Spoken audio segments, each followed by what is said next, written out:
Hi everyone, I'm Rachel. I'm Head of Growth at International Hospitality Media. I spend a lot of my time talking to businesses across hospitality about growth. And I hear the same thing again and again. We need more leads, we need more awareness, we need to get in front of more people, and we need to do more marketing. But quite often, more activity isn't actually the answer. The real question is, where is the growth getting stuck? Because if you can identify the bottleneck, you can stop throwing marketing at the wall and start being much more deliberate about what you actually need to do. So more marketing doesn't equal more growth. So that's what I want to leave with you today. I'm not going to spend the next 20 minutes telling you that everybody needs a webinar or everybody needs sponsored content or everybody needs to attend an event, because they don't. Instead, I want to give you a way of diagnosing your own growth challenge. Is it awareness? Is it trust? Are people engaging but not converting? Are you actually speaking to the wrong audience? And then, once we know that, we can start thinking about which marketing activity makes sense. A noisier market. The reason this matters is that B2B buying has changed. The majority of buyers are doing a lot of their research before they ever speak to sales. And when they do buy, there are often multiple people involved in that decision. So we have a slightly uncomfortable reality as marketeers and salespeople. We control a very small part of the buying journey. Meanwhile, your customer is seeing competitors, LinkedIn posts, AI search results, newsletters, events reports, podcasts constantly. Being present isn't enough anymore. You need to be visible, credible, and relevant when that buyer happens to be looking. So B2B buying is a process. And importantly, people don't normally go, I saw your advert on Tuesday, therefore I'll buy your software on Wednesday. Unfortunately, that would make our job so much easier. The reality looks a lot more like this. Someone reads an article. 3 weeks later, they see you on LinkedIn. They register for a webinar. They forget about you. 6 weeks later, someone internally mentions your company. They Google you. They look at a case study. Then suddenly, there's a business need, and sales get the call. So when somebody eventually converts, it can be very tempting to attribute that sale to the final touch point. But usually trust has been accumulating long before that conversation happened. That's why I think about marketing as a journey rather than individual campaigns. The connected customer journey. This is the model I want you to keep in your head today. We start with audience. Are we reaching the right market? Then awareness. Do they know who we are? Then trust. Do they believe we're relevant and credible? Then engagement. Are they actually interacting with us? Then qualified opportunity. Is there genuine commercial intent? And finally, revenue. And here's the important bit. Each stage has a different job. You can have a brilliant awareness and a terrible conversion. You can have strong engagement, but from completely the wrong people. You can have great prospects entering the funnel, but failing to buy because they don't have enough proof. Growth depends on those stages connecting.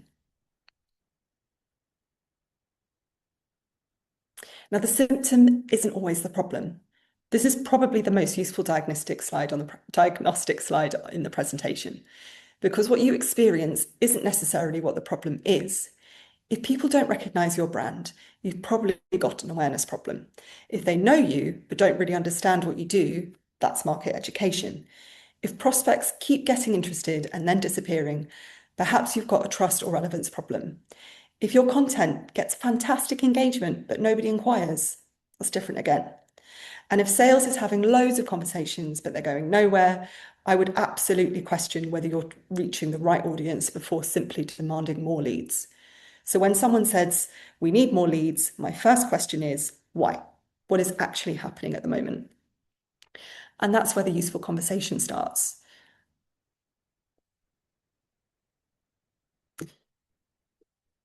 Start with the business problem. And once you've diagnosed that, suddenly your marketing choices become much clearer. If nobody knows you or your job is reach and awareness, if people don't understand you, educate them. If they know you but don't trust you, build proof. And if you've already got attention but it isn't translating into business, focus on conversion. Those require completely different approaches. A webinar can be brilliant for educating a complicated market. A case study can be brilliant for overcoming risk. An industry event can put you directly in the room with buyers. A lead generation campaign makes sense when you've already earned enough credibility for somebody to act. The same campaign cannot solve every problem.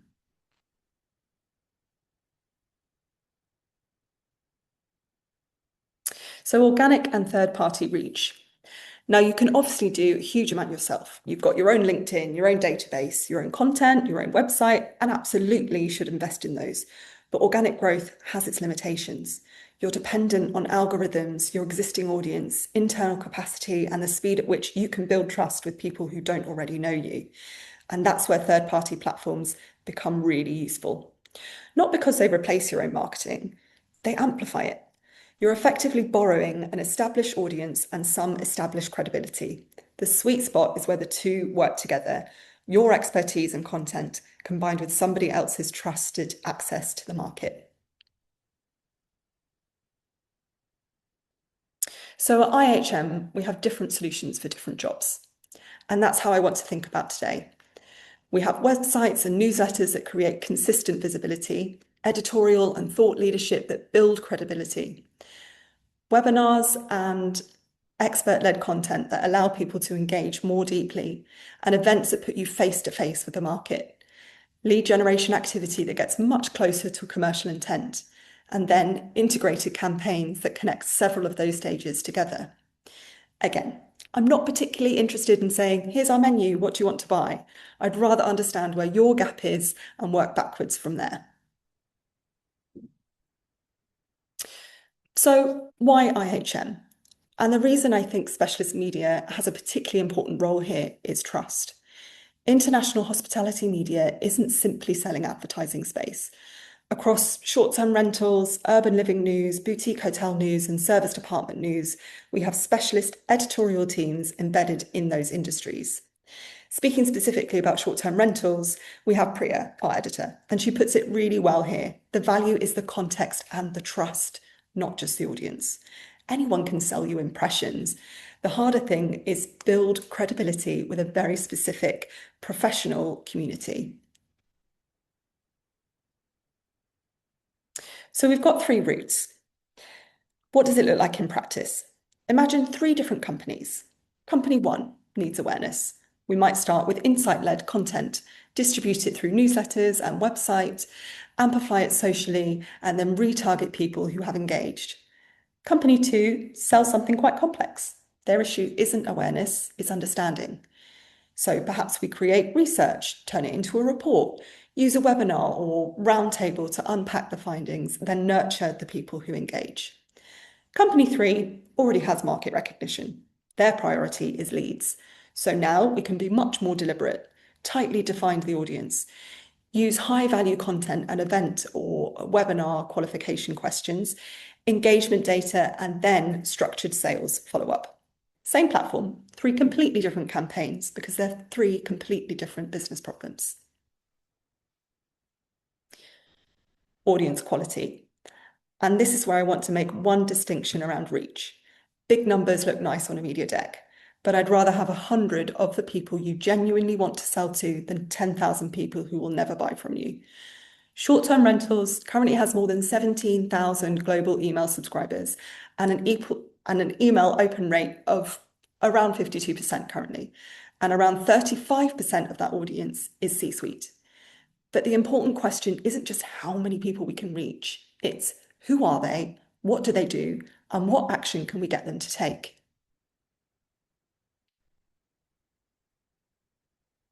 So let's zoom in on a client, for example, Price Labs. Their challenge wasn't simply we need advertising. They needed to demonstrate the commercial value of revenue management and create conversations with decision makers. So rather than relying on one placement, the campaign used multiple touchpoints, sponsored thought leadership, webinars, newsletter presence, website visibility, targeted email, and retargeting. In the first 6 months, that generated 1,400 tracked click-throughs and more than 16,000 engaged opens, alongside high-quality pipeline and revenue uplift. But the bit I want you to remember isn't the individual numbers, it's this. The result came from connecting multiple stages of the buying journey instead of expecting one piece of marketing to do everything.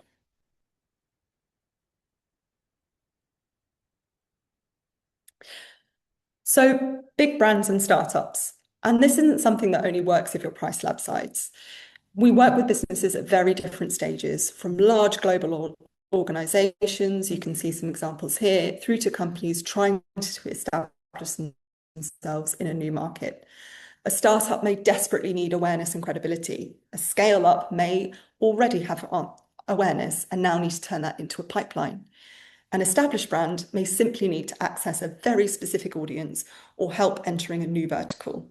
So the budget execution changes. The principle doesn't. Start with what growth needs to happen.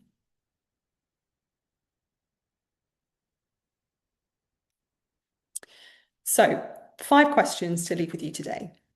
I don't want to give you another marketing checklist. I want you to think about these 5 things. 1, what commercial outcome are we trying to create over the next 12 months? Not, we need a webinar. What actual business outcome? 2, who specifically do we need to influence? 3, where does their journey currently break down? 4, what evidence would make them trust or consider us? And 5, what combination of channels could move them to the next stage? If you answer those 5 questions properly, you're already a long way towards building a sensible marketing strategy. So a little bit about how we work. We broadly work across 3 areas. Editorial. We use expert and sponsored content to build understanding, credibility, and authority. Digital, webinars, targeted emails, newsletters, and social activity that reach and engage our audience, and in-person events, from bespoke Feed Your Mind sessions through to majority industry events like the ShortTermRentalz Summit and the Shorties. And very often, the strongest partnership isn't one of those in isolation. It's choosing the right combination based on the commercial objective.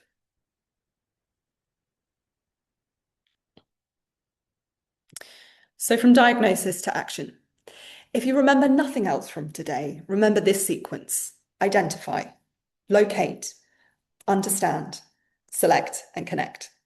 So we want to identify the commercial objective, locate the weakest stage, understand the audience, select the intervention, and connect the activity. And then measure movement, not just exposure, because 1 million impressions doesn't necessarily mean anything commercially. Did awareness increase? Did the right people engage? Did prospects move into conversation? Did opportunities progress? Did revenue follow? The best campaigns don't start with the channel. They start with the clarity and end with the commercial impact.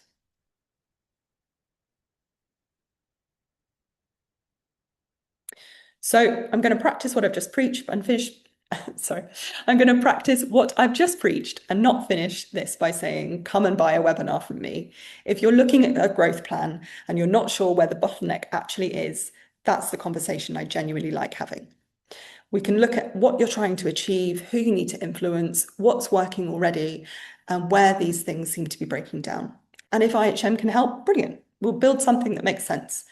And if the answer is you don't need one of our products right now, I'd much rather tell you that than sell you the wrong thing. My details are here. Please feel free to reach out if you just want to chat or talk about your business at the moment. I'd love to hear some more. Thank you so much for listening, and I look forward to hearing from you.